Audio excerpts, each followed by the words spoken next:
He called her a mistake. 5 years later, he saw her in a restaurant with their daughter and realized the real mistake was leaving.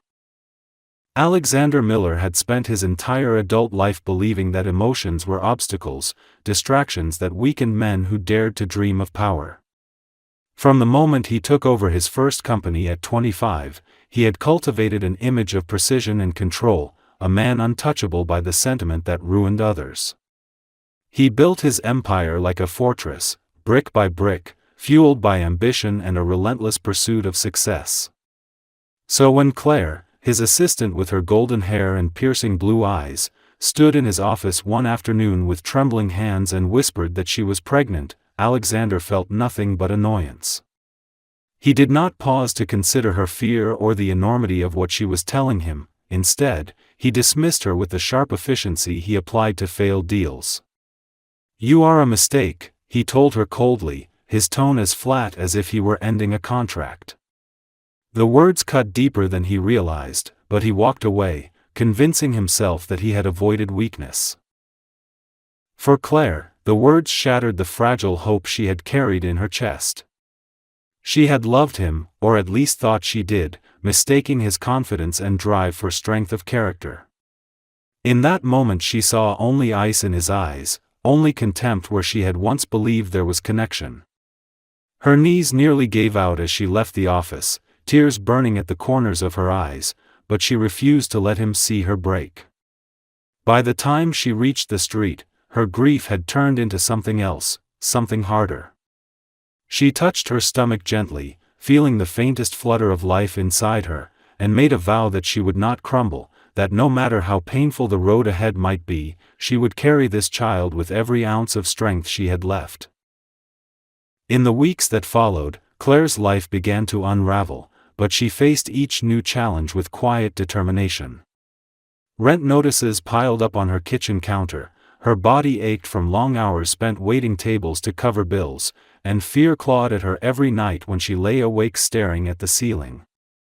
Yet even as exhaustion consumed her, she pressed her hand to her belly and whispered promises to the tiny being growing inside her.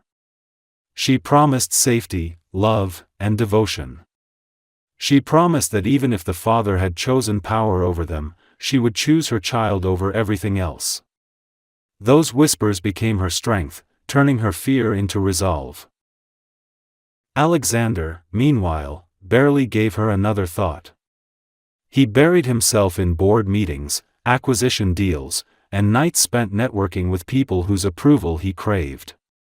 He told himself that he had dodged a disaster, that Claire would fade into the background of his memory like a passing storm.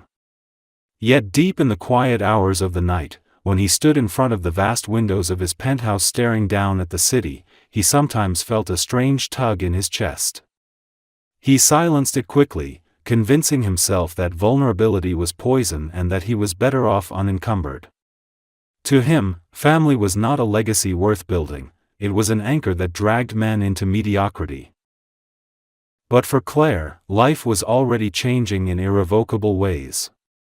The loneliness of carrying a child without support pressed heavily on her, but so did the miracle of it. Each doctor's appointment brought new clarity, first the soft rhythm of a heartbeat that made her cry silently into her hands, then the grainy image of her child forming on the screen, and later the powerful kicks that startled her in the middle of the night. Every milestone reminded her that she was no longer alone, that her world was expanding in ways Alexander could never understand. She decorated a corner of her modest apartment with second-hand furniture, painting the old crib she found at a thrift store and sewing tiny blankets late at night when she should have been resting. She had no one to lean on, no safety net, but she was building something far more meaningful than the empire Alexander worshipped. As her belly grew and strangers' stares turned from curiosity to judgment, Claire learned to walk with her head held high. People whispered about her being alone, about her foolishness in loving a man like Alexander, but she no longer let their words pierce her. She carried within her something purer than all their scorn, the knowledge that she was bringing life into the world, a life that would one day prove to be her greatest source of strength. Though she cried when no one was watching and trembled when the bills mounted higher than her wages, she never considered abandoning her child. If anything, Alexander's cruelty had lit a fire inside her, one that drove her forward with a determination she never knew she possessed. By the end of those first months, Claire had already transformed. The fragile woman who had walked into Alexander's office trembling with fear no longer existed. In her place was someone stronger, forged in pain and sacrifice, someone who knew that the road ahead would be hard but worth every step. She did not need Alexander's money or his approval. She had something far greater than his cold empire. She had love, the kind of love that asked for nothing in return, that was fierce and unyielding, that would carry her and her child through whatever storms were yet to come. As the months of her pregnancy moved forward, Claire found herself navigating a world that felt both hostile and miraculous. Her body grew heavier, every step more exhausting, and yet each flutter inside her reminded her why she endured the pain and sleepless nights. The restaurant where she worked became both a lifeline and a battlefield. She needed the paycheck, but the hours on her feet made her ankles swell until they ached deep into the night. Some customers smiled at her kindly, asking about the baby with genuine warmth, but others whispered cruelly, throwing glances that suggested judgment about a young woman raising a child alone. Claire trained herself to keep her chin lifted, to focus on the sound of her daughter's heartbeat echoing in her memory from the doctor's office, and to let the whispers fall away like dust. At home, her apartment became a patchwork of hope and struggle. Bills piled up on the table beside half-finished sewing projects. She collected second-hand clothes for the baby, carefully washing each piece, mending small tears, and folding them neatly into drawers as if they were priceless treasures. Friends offered what little help they could, a bag of diapers here, a set of bottles there, but most nights she sat alone on her couch, her hands on her belly, whispering to the child within.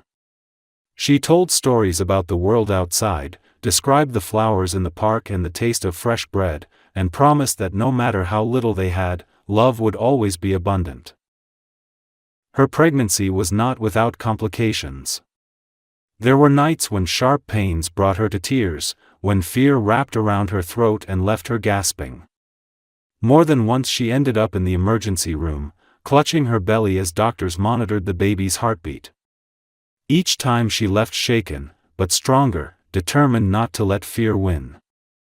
The doctors warned her that stress and exhaustion could harm both her and the child, but what choice did she have? To survive she had to keep working, had to keep moving, had to keep fighting. She learned to breathe through the fear, to steady herself with the knowledge that every challenge brought her closer to meeting her daughter. The day of the birth arrived on a cold, rainy evening. Claire had been working a long shift when the contractions began, waves of pain that left her doubled over in the kitchen of the restaurant. Her co-workers rushed her into a cab, and by the time she reached the hospital, her body was already trembling from the force of labor. Hours blurred together as she cried out, gripping the rails of the bed, sweat pouring down her face. There was no hand holding hers, no soothing voice whispering encouragement, only the brisk commands of nurses and doctors guiding her through. Her body felt like it was breaking apart, and yet beneath the agony was a strange sense of triumph. She was about to meet the one person who made every sacrifice worthwhile. When the wail of her newborn daughter finally filled the room, Claire's sobs broke free in a torrent she couldn't control. The nurse placed a tiny, squirming bundle in her arms, and as she looked down at the child's face for the first time, the world seemed to stop. The baby had a shock of dark hair and eyes that opened slowly, revealing a bright, piercing blue. Claire gasped, her heart twisting painfully. Those were Alexander's eyes, clear as day, but softer, filled not with cruelty but with innocence. She kissed the baby's forehead again and again, whispering through her tears, "Lily. My Lily." In that moment, all the loneliness and abandonment seemed to dissolve. The child in her arms was proof that she was not broken, not worthless, not a mistake. She had created life, and that life would give her the strength to face whatever came next. She held Lily close, rocking her gently as exhaustion threatened to pull her under, and whispered vows that only a mother could make. She would never let anyone hurt her daughter, she would never let her feel unwanted, and she would never, ever leave her. When Claire was discharged from the hospital, she carried Lily into their tiny apartment with tears streaming down her face. She placed her in the crib she had painted by hand, the one with chipped corners and mismatched bedding, and sat beside it with a heart so full she thought it might burst. Outside the rain still fell, but inside the apartment a new light had taken root. Claire no longer cared about Alexander's rejection, nor about the whispers of strangers. She had something far greater than any of them could understand. She had her daughter, and with her came a new strength that no one, not even Alexander, could take away. The first years of Lily's life became a test of endurance that pushed Claire to her limits, yet they also held moments of joy so bright they burned away the shadows of her struggles. The nights were the hardest at first. Lily was colicky, waking every hour with cries that pierced the silence of the small apartment and left Claire stumbling out of bed half asleep.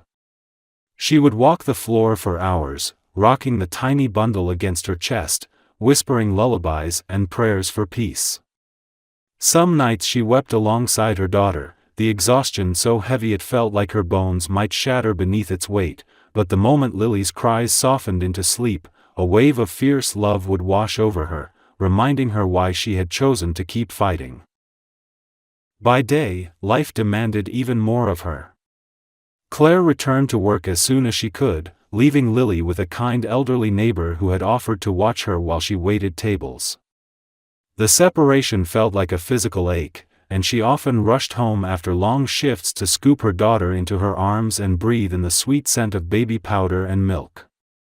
Money was constantly short, and Claire learned how to stretch every dollar, cutting coupons, shopping at thrift stores, and sometimes skipping meals so that Lily never went hungry. The stress was relentless, yet Claire clung to the image of her daughter's bright eyes and growing smile as proof that every sacrifice was worth it.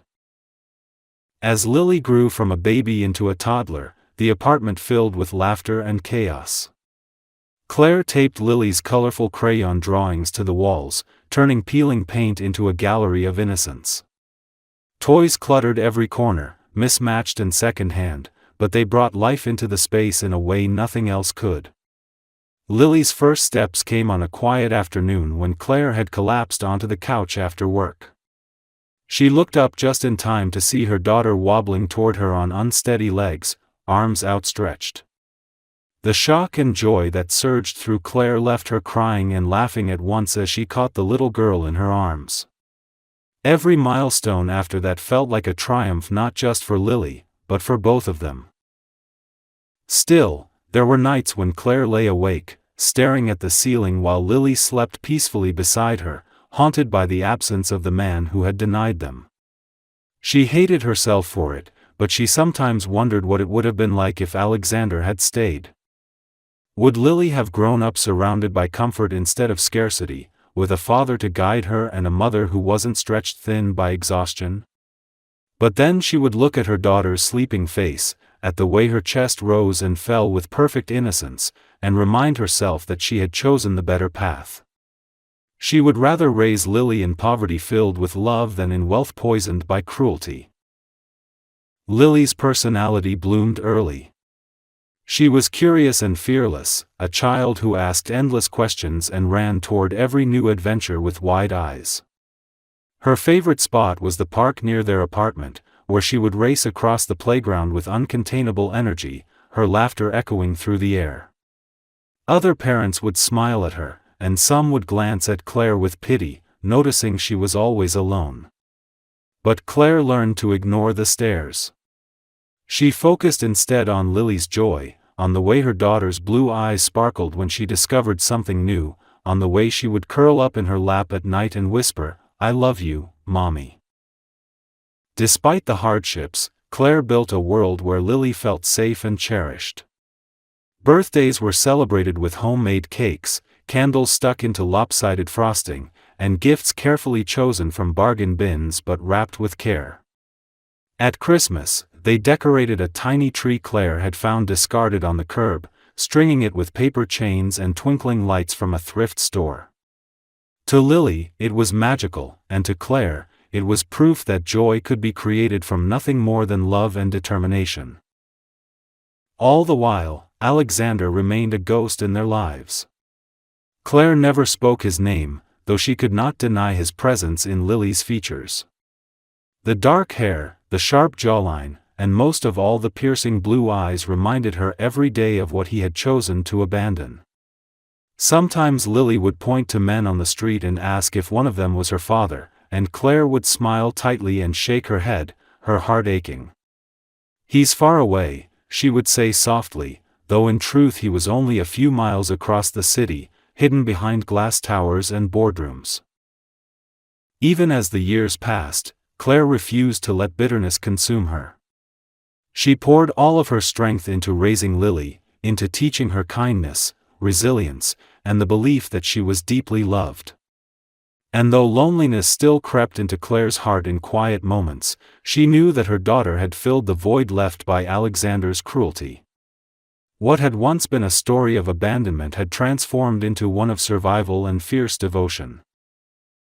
For Claire, those early years forged her into someone stronger than she had ever believed she could be.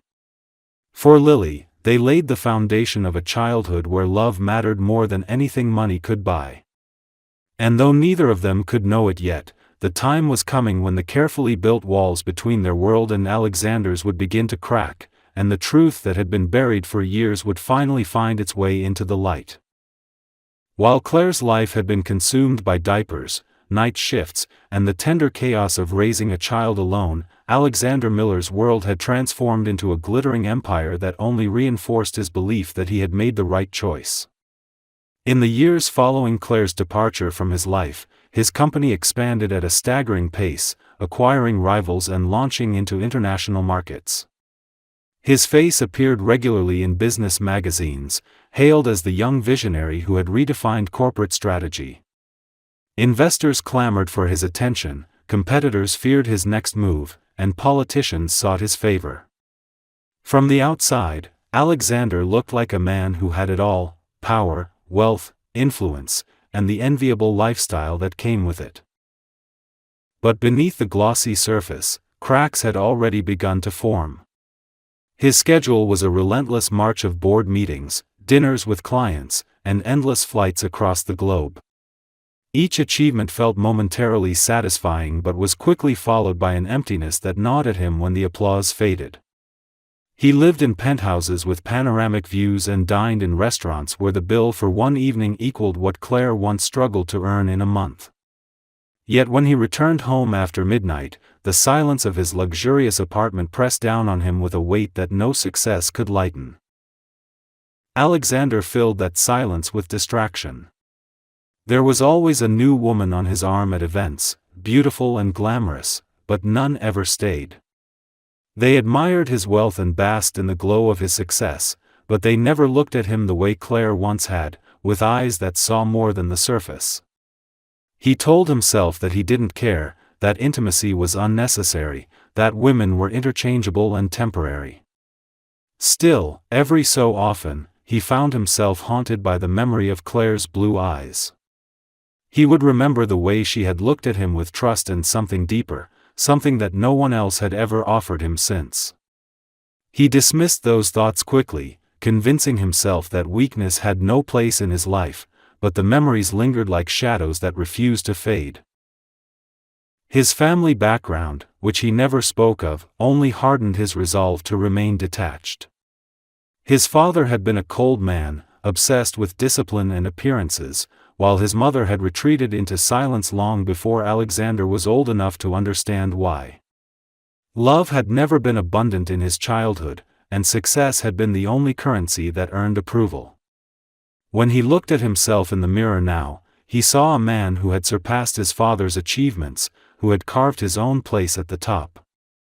But what he refused to acknowledge was the hollowness that mirrored the very life he had once despised.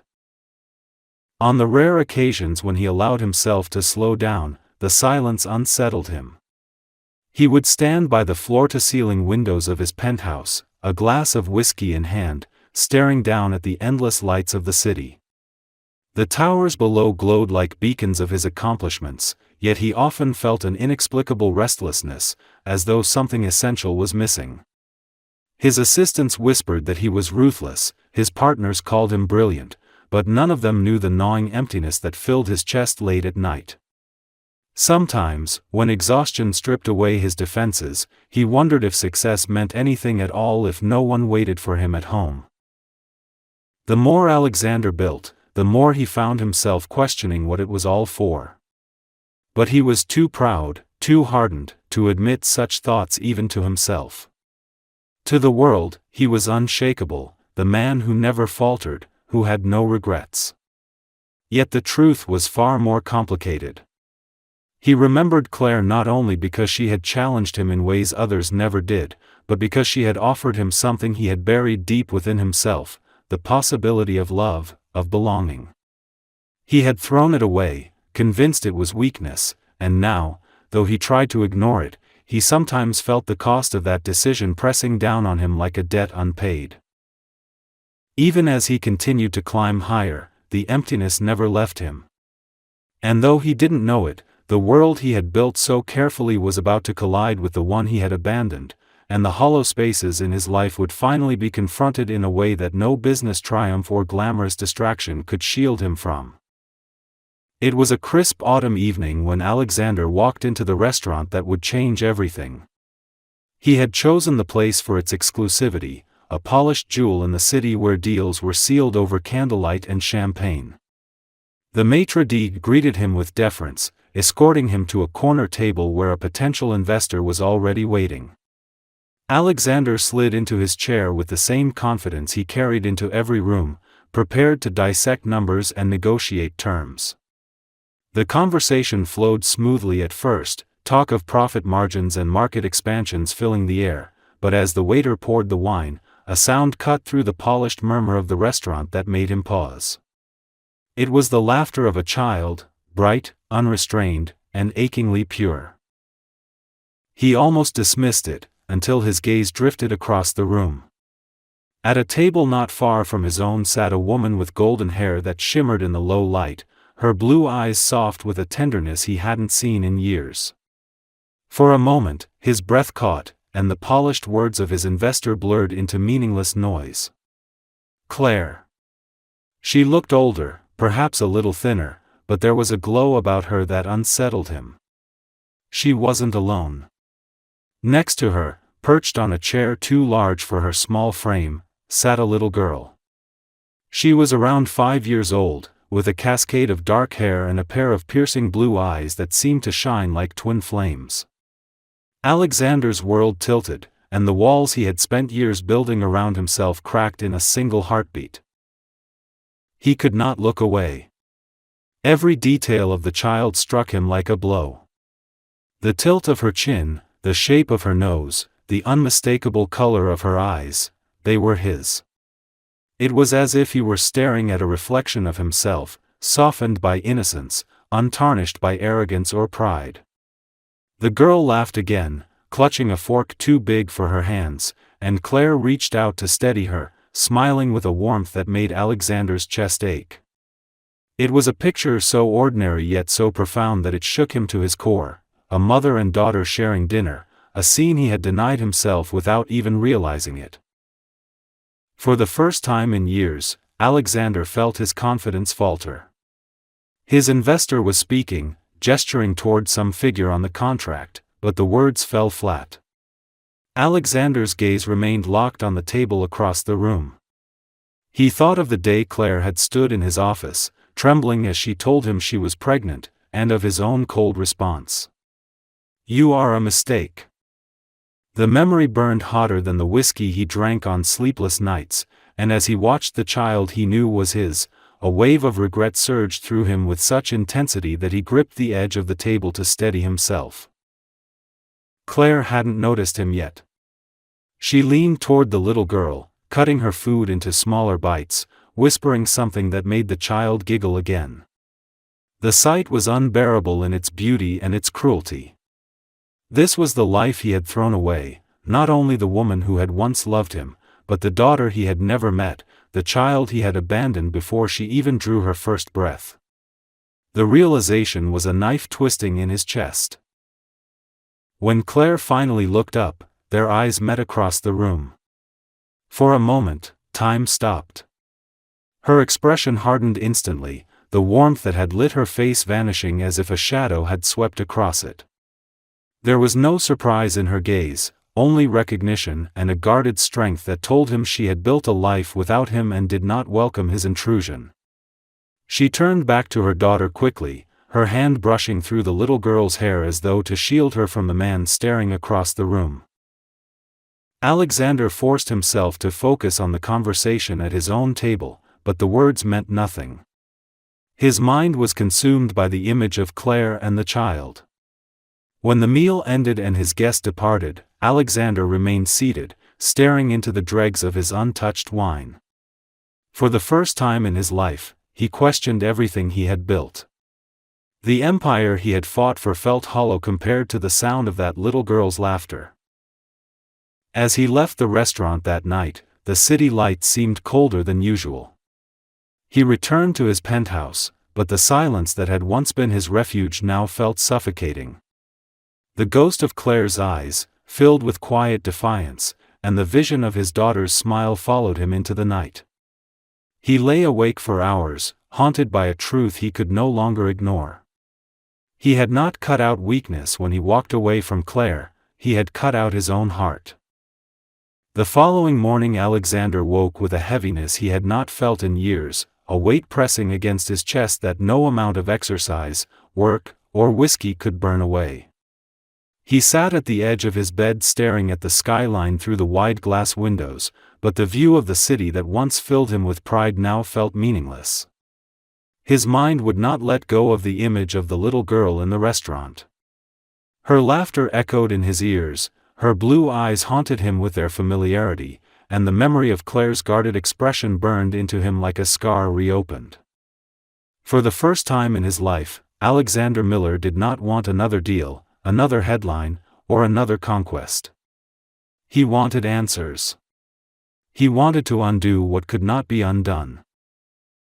He told himself he needed proof, though deep down he already knew. He spent the day in a haze, signing contracts and nodding through boardroom discussions while his thoughts wandered back to the restaurant. As the evening approached, he found himself walking into the same place again without even fully deciding to go there. He scanned the room with a mixture of hope and dread, and when he saw them, Claire with her golden hair tied back, the little girl swinging her legs beneath the table while talking animatedly, his breath caught once more. He stood frozen for a long moment before gathering the courage to move toward them. Claire noticed him immediately. Her smile faded, her posture stiffening as though she had been bracing for this moment all along. She placed a protective hand on her daughter's shoulder and whispered something that made the girl turn her attention back to her meal. When Alexander reached their table, Claire's eyes lifted to his, and in them he saw no trace of the affection that had once lived there. Instead, he saw steel and pain forged over years of abandonment.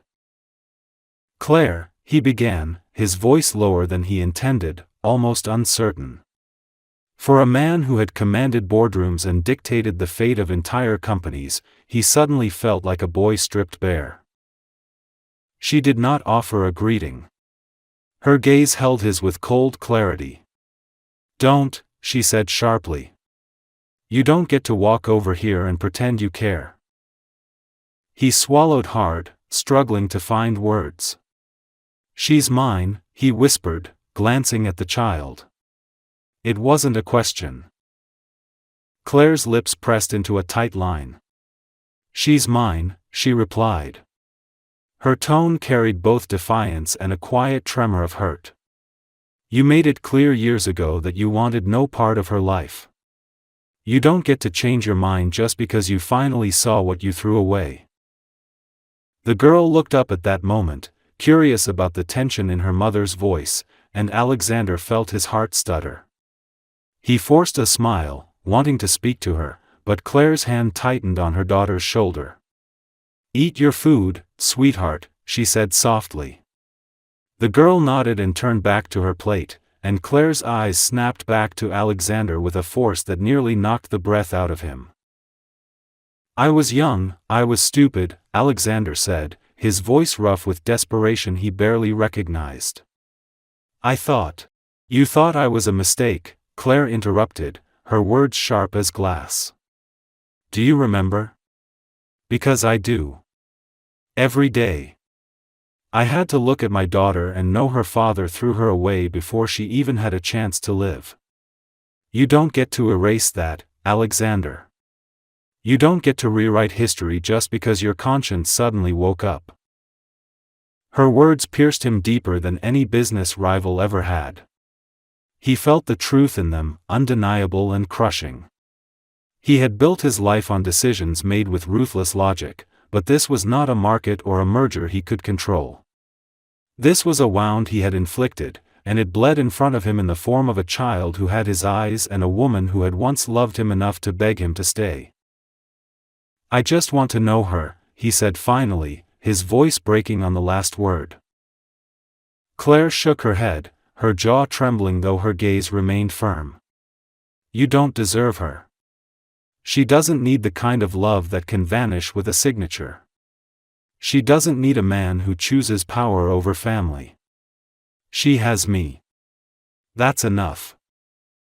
He wanted to argue, to beg, to fall to his knees in the middle of the restaurant, but the cold truth in her words silenced him. For the first time in his life, Alexander understood that his power meant nothing here.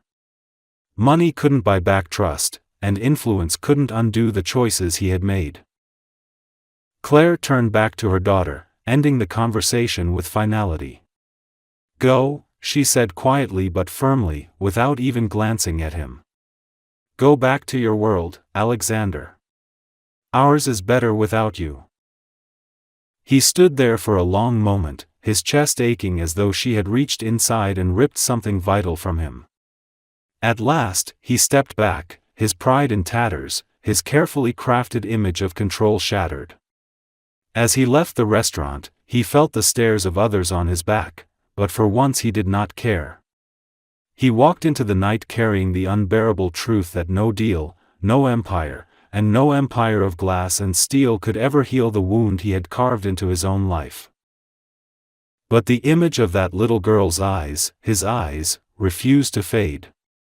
And though Claire had told him to leave, Alexander knew he couldn't. Something inside him had shifted forever. The man who had once believed love was weakness now realized the greatest weakness of all had been believing he could live without it. Alexander had spent his entire life chasing power, but after the encounter in the restaurant, he found himself chasing something entirely different. The image of the little girl's blue eyes lingered with him no matter how many deals he signed or how many miles he traveled. It became impossible to bury himself in contracts and numbers when, in the quiet moments, he could still hear her laughter cutting through the noise of the world he had built. He began to realize that the emptiness he had carried for years was not just loneliness, it was the absence of a life he had denied. And for the first time in his career, Alexander Miller found himself distracted, unable to care about the next big merger when all he wanted was another glimpse of the child he had never known. It started innocently, or at least he told himself it did. He discovered that Claire often took her daughter to a nearby park after school, a place with swings and a carousel that overlooked a small pond. He would leave his office earlier than usual, trading the comfort of polished boardrooms for the sight of children racing across playgrounds. He would sit on a bench at a distance, his expensive suit looking out of place among the parents and nannies, and watch as the little girl he now knew was named Lily climbed the jungle gym or ran to her mother with drawings in her hands. Alexander was careful not to be noticed at first, content to simply watch, though every fiber of his being longed to walk forward and speak. The first time he heard Lily's voice up close was a moment that nearly unraveled him. She had tripped while running and scraped her knee, and Claire rushed to her side, soothing her with gentle words. Alexander wanted nothing more than to do the same, to kneel beside her and comfort her, but he remained frozen on the bench, his hands clenched into fists. He realized then how much of her life he had missed, her first steps, her first words, every moment that should have been his to share. The regret was a constant ache, but it was also what fueled his determination. Eventually, fate gave him an opening. One afternoon, Claire stepped away briefly to take a call, leaving Lily on the swings. The little girl struggled to get the swing moving, her small legs kicking against the dirt. Without thinking, Alexander rose from his bench and approached slowly, his heart pounding. He asked softly, "Do you want a push?" She looked up at him with curious eyes, tilting her head the way children do when deciding whether someone is safe. After a pause, she nodded. He placed his hands gently on the swing's chains and gave a careful push. Lily laughed as the swing rose, the sound so pure it nearly undid him. From that moment, their small interactions grew. She began to recognize him, greeting him with a shy smile whenever he appeared at the park. He would bring little things, ice cream cones from a nearby vendor or a balloon, gestures that made her eyes light up. Alexander found himself listening more than speaking, content to let her fill the air with stories about school, her favorite books, and the friends she played with. She showed him her drawings, messy but filled with bright colors, and he accepted each one as though it were a priceless gift. He marveled at her imagination, her resilience, and her unshakable joy. Yet every joy carried its shadow. One afternoon, Lily tilted her head at him with childlike curiosity and asked, "Do you know my daddy?" The question pierced him more deeply than any accusation could. He struggled to form words, his throat tightening as guilt clawed at him. "Not as well as I should," he managed finally, his voice low. Lily seemed satisfied with the answer, skipping away to chase after a butterfly, but Alexander stood rooted to the spot, shaken by the innocence of her question. He realized that to her, he was just a kind stranger, a man who appeared sometimes at the park.